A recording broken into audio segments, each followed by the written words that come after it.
alle kender den uskyldige følelse af at hoppe i en hoppeborg, eller da man fik sit første kys i Pariserhjulet.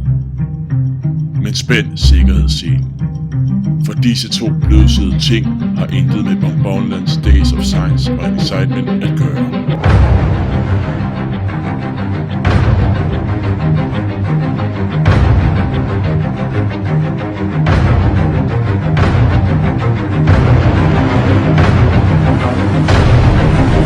Days of Science and Excitement tager med på en hæsblæsende rejse, som I ikke kun vil kunne mærke på jeres egen krop, men rent faktisk også kunne måle.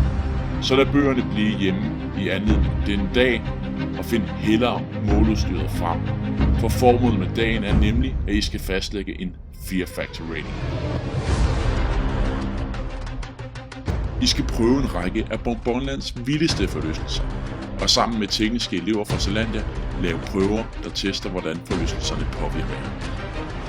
Så forlad klasselokalet denne dag. Pak tasken med mod og viljestyrke.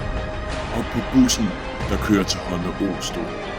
Og åbn øjnene for hestblæsende action, hvor der ingen garanti for overlevelse er.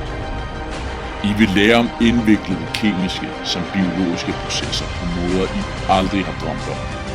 I vil nærstudere dem, lære dem udenad og mestre dem.